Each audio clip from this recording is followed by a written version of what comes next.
Non, Youssouf Bakayoko a dit, il a eu 54. Mais elle est fraude du Nord. Qu'est-ce que vous faites des fraudes qui ont eu lieu dans le Nord? Voilà des questions de fond que nous posons. Il ne s'agit pas d'aimer ou ne pas aimer. C'est mon pays et j'ai le droit de dire. Toi qui me diriges, il faut être dans les normes. Tu n'es pas dans les normes, alors tu es hors la loi. Merci. Je vous explique ces choses-là parce que souvent, on nous critique pour rien. On nous critique pour rien. Aux États-Unis, j'ai dit, Kakabe m'a invité. Je vais te lever un peu, non? Oui, Kakabe m'a invité aux États-Unis. Moi, j'étais très clair. Je lui ai dit, je n'ai rien contre M. Alassane Ouattara. Mais la façon dont il est arrivé au pouvoir, ça me désole. Je ne peux pas l'accepter. Je ne peux pas. Je ne peux pas. On ne reconnaît pas les gens parce qu'il faut les reconnaître. Ce sont les principes. D'abord, mais un président, pourquoi il veut qu'on le fasse allégeance? On ne fait pas allégeance à un président. Un président, tout le monde se soumet parce que c'est le président. Si toi tu veux qu'on fasse allégeance, c'est qu'il te manque la légitimité. Donc tu nous obliges à faire allégeance. On te prend, on dit va faire allégeance au président. Et j'étais nombreux à me dire ça. Moi, pourquoi faire allégeance? Pourquoi? Est-ce que c'est le président qui me nourrit? Moi, je travaille dans mon pays. Le président, je le respecte. S'il est bien élu, s'il respecte les principes, il est irréprochable, je le respecte. Aujourd'hui, et ça, retenez-le très bien. Ça n'a pas changé, mes collaborateurs sont là. Si le président Laurent Gbagbo n'est pas considéré comme le président de la Côte d'Ivoire, M. Ouattara, pour moi, n'est pas considéré comme le président de la Côte d'Ivoire. C'est pourquoi j'hésite en disant président, non. Il est chef de l'État, parce que je le subis en tant que premier responsable de l'État. Un peu comme Gueye aussi, était chef de l'État. Mais ils ne sont pas présidents de la République. Bon, ce n'est pas le lieu. Sinon, il y a des petites questions sur lesquelles, aux États-Unis, ils m'ont amené un peu à expliquer, oui, Yoko André est revenu, et tout ça. Arrêtez ce cinéma-là, parce que si on rentre dedans, le droit va bouillir. C'est pas bon. Laissons ça comme ça, parce qu'il y a eu trop de failles, il y a eu trop de ratés. Voilà. Je tenais vraiment à le dire, parce que quand on se retrouve entre amis comme ça, il est bon qu'on explique des choses qu'on ne peut pas expliquer tous les jours. C'est pour cela que je suis revenu un peu là-dessus, pour dire que le combat que nous menons là, ce n'est pas un combat aveugle. Oui, Laurent Gbagbo est à la haie, le débat est clos. Ce n'est pas fini, hein. Laurent Gbagbo que vous avez envoyé à la haie là, ce que vous avez créé là, est-ce que vous êtes prêt à subir ça jusqu'au bout? Est-ce que vous êtes prêt à subir ça jusqu'au bout? Parce que vous avez créé un précédent. Aujourd'hui, Blaise Compaoré qui se trouve à Abidjan ou ailleurs, il a fait se dire, mais est-ce qu'ils vont me juger? Est-ce qu'ils vont me juger? Mais ça va te rattraper. Parce que Thomas Sankara est parti. Et puis Norbert Zongo a été tué. Au moment où tu étais président de la République pendant tes 27 ans. Là. Tu vas répondre. C'est tellement facile quand Dieu te donne l'occasion de diriger ton pays pendant 5 ans ou bien 10 ans, de chercher à être correct. Marquer le coup, marquer l'histoire de ton pays, et puis après tu t'en vas au garage, et puis après d'autres personnes disent, est-ce que ça c'est fort? Est-ce que ça c'est compliqué? Est-ce que ça c'est compliqué? Ils vont venir. Quand ils dirigent, il faut que les adversaires là, ils les briment, ils les briment, ils les briment. C'est pour ça hier j'ai profité pour faire une déclaration contre Ouattara pour dire ce qui est arrivé au Burkina là. Ça c'est ce qui gagne la Côte d'Ivoire. Mais pourquoi? Et je parle en même temps des élections parce que je souhaite aussi que vous parliez. Donc vous voyez que je suis en train de finir sur les élections. Je lui adresse une lettre pour lui dire quoi? Monsieur le président Ouattara, bon, président du RDR au passage. Donc, monsieur Ouattara. Non, mais c'est ma nature. Je ne veux pas changer, je suis désolé. En fait, je lui dis, en fait, de vous à moi. En 2010, on a connu une crise grave. Bon, tu cries pour aller en 2015. Est-ce que tu as réglé les problèmes de 2010? Premier problème, la CEI en 2010, il y avait problème. Moi, je me souviens parce que j'ai suivi cette crise de bout en bout. On a mis 2 ans pour que la CEI là, soit composée. Parce que les rebelles, plus le RHDP voulaient avoir la majorité. Laurent Gbagbo ne voulait pas. Ils les ont titillé. Ça a duré 2 ans. Merci, madame. Vous êtes très aimable. Oh, vraiment. Il faut qu'on revienne toujours à Zurich. Hein.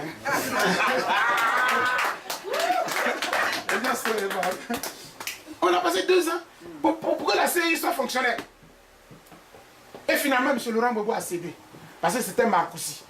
Les rebelles ont trouvé...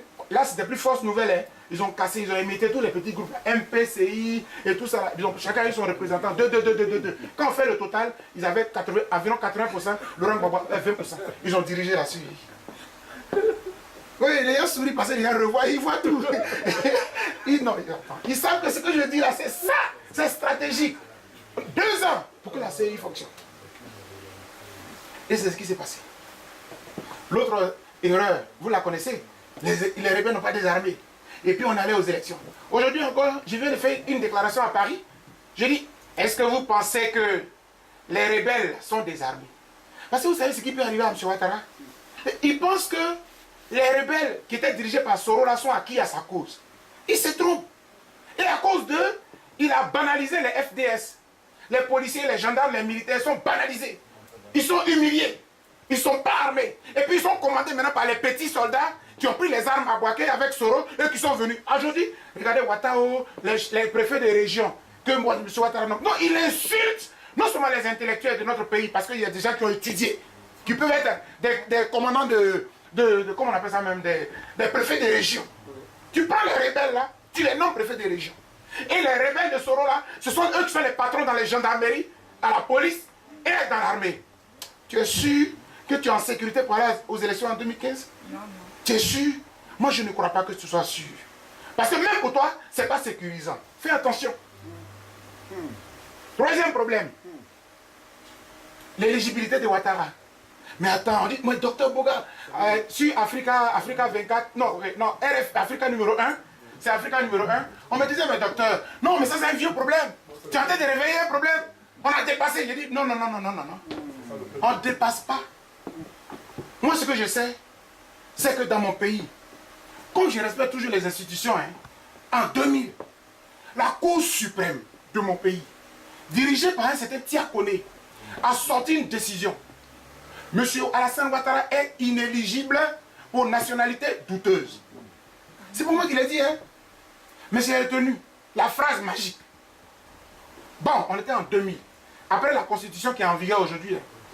Laurent Gbagbo arrive, après Makoussi, on lui dit, pour que la paix revienne, il faut faire tout le monde va être éligible. Même Bédi avait dépassé les 70 ans, parce que dans notre constitution, quand tu as 70 ans, tu ne peux plus. Eux tous, même Soro qui n'avait pas encore 40 ans, il pouvait, même s'il voulait, il pouvait être candidat. Donc, M. Laurent Gbagbo prend l'article 48 pour dire que tous ceux qui ont signé Makoussi là, ils sont éligibles. À l'époque, j'ai écrit une déclaration pour dire je ne suis pas d'accord avec vous, M. le Président. Parce que l'article 48 là, son rôle, ce n'est pas de décréter des candidats. Ce n'est pas ça son rôle. Son rôle, c'est que si le pays est dans le chaos, vous, Président, vous prenez tous les pouvoirs. Il n'y a plus Assemblée nationale, il n'y a plus Conseil des ministres, et puis vous décidez pour que la paix revienne. Voici le sens de l'article 48. Mais vous avez pris ça pour déclarer des candidats, on n'est pas d'accord avec vous. Mais soit. Et dans la décision de Laurent Gbagbo, il dit, je décrète que M. Ouattara, avec tous les signataires de Makoussi, sont candidats pour 2010. De façon exceptionnelle. 2010 est passé. 2015 arrive, tu dis, je suis candidat. Bon, bon, comment on fait? Comment on fait? Comment on fait? Donc, vous voyez, souvent on pense que c'est Dr Boga qui n'aime pas la paix.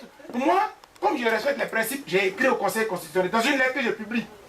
Monsieur le Président du Conseil constitutionnel, je viens d'apprendre que, non, la FIDOP vient d'apprendre que M. Ouattara dit qu'il sera candidat en 2015. Au regard de notre constitution actuelle, comme ce n'est pas possible, il n'a qu'à organiser un référendum. Pourquoi on modifie l'article 35 pour enlever affaire de pères et de mères, eux-mêmes ivoiriens là. Comme ça, on rend ça flexible et puis il va être candidat. Est-ce qu'on a organisé un référendum? Pour lui, il est candidat. Toujours les passages en force. Toujours les passages en force. En politique, on ne force pas. Car à force de tirer sur la corde, elle finit par se casser.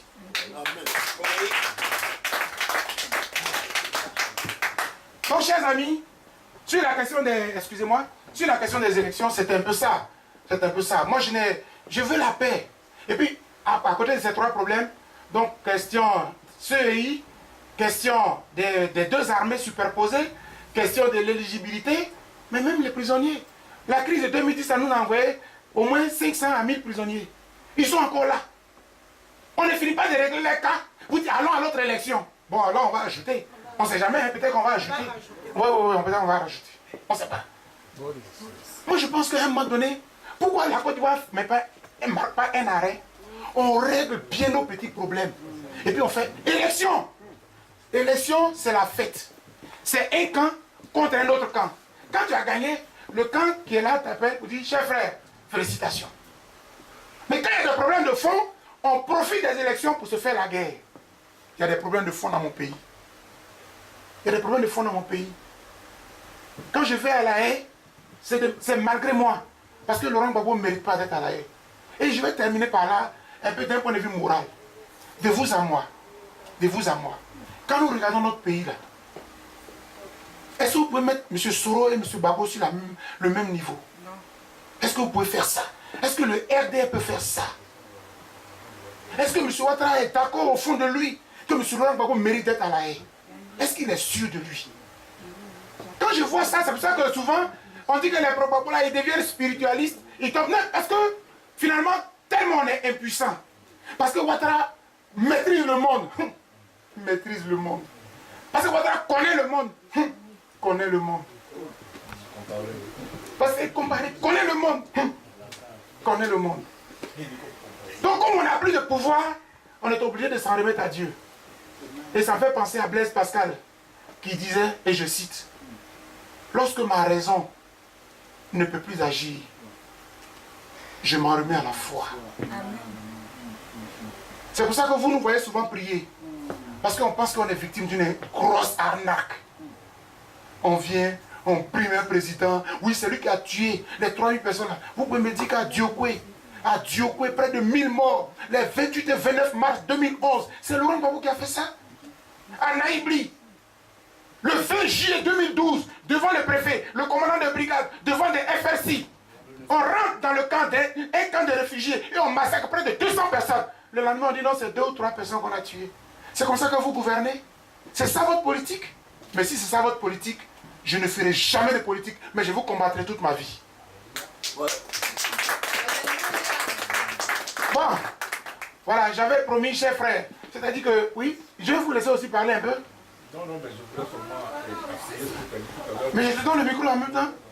Non, je te donne le micro. Non, parce que c'est par rapport au Conseil constitutionnel qui, à mon avis, oui, est aussi illégitime. Ah non, mais merci. Voilà. Merci. Non, je l'ai écrit aussi. Là, je ne m'en cache pas. Le Conseil constitutionnel, écoutez, la loi dit, la Constitution dit que quand on te nomme président du Conseil constitutionnel, c'est pour 6 ans. Il y a encore André qu'il est gaffé, qu'il n'est pas gaffé, il n'a pas fait 6 ans. Et puis il n'a pas écrit une lettre pour dire, moi, il y a encore André, je démissionne. Et puis on nomme un juriste. Mais parfois le droit n'est pas droit. Hein? Parfois il est tordu le droit. Chers frères, vous pouvez considérer mon discours comme partisan, mais ce soir, dans une causerie, j'ai fait l'effort de vous dire, en fait, un militant des droits de l'homme, c'est quelqu'un qui recherche la justice pour son pays. Qui recherche la justice pour son pays. Il n'a pas de camp. Mais je ne peux jamais... Tant que Soro et ses amis ne feront pas mea culpa, parce que ce qu'ils ont fait à la République, on ne fait pas ça. Une République peut être mal dirigée. Une République peut avoir ses défauts. Mais un fils de la République ne va pas prendre une armée pour venir combattre la République. Et je leur disais à l'époque, mais Laurent Gbagbo est à Abidjan. Qu'est-ce que vous faites à Bouaké? Là, vous violez, vous tuez. Qu'est-ce que vous faites à Bouaké? Qu'est-ce que vous faites à Korogo? À l'époque, c'était Petit Diokwe. Et puis, il y avait Petit Diokwe, Guitrozon. Laurent Gbagbo est là-bas? Non, il est à Abidjan. Arrêtez de massacrer notre peuple. Ma conclusion, c'est que, chers frères, je vous regarde droit dans les yeux ce soir, puis je vous dis, oh, je l'avais dit à Awa Eura, à l'émission Raison d'État. Oh, Laurent Gbagbo n'est pas éternel, il va passer. Oh, Alassane Ouattara n'est pas éternel, Dieu merci, il va passer. Parce que hier, on ne le croyait pas, mais Oufet n'était pas éternel, il est passé. Et récemment aussi, Blaise Compaoré n'est pas éternel, il est passé. Donc, quand on fait la politique, faisons la politique pour le long terme. Ne faisons pas la politique avec des calculs mesquins, cyniques. Ne faisons pas la politique contre notre peuple. Ne tuons pas. Et ce que je vous dis là, quand Laurent Gbagbo était là, on le critiquait. Mais Ouattara, on ne le critique pas. Parce que tu le critiques, on te visite et on t'extermine. D'où mon exil. Je vous remercie de m'avoir subi. Mais c'est ce que j'avais au moins à vous dire en attendant qu'on échange un peu. Merci.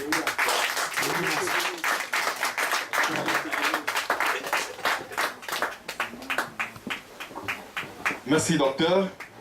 Vraiment, c'est intéressant. Ouais, c'est très intéressant. Mais pour nous permettre de souffler un peu, on va demander à François Kensi de revenir. On n'a pas fini, hein, ne vous levez pas. Voilà, François. François Kensi va venir nous faire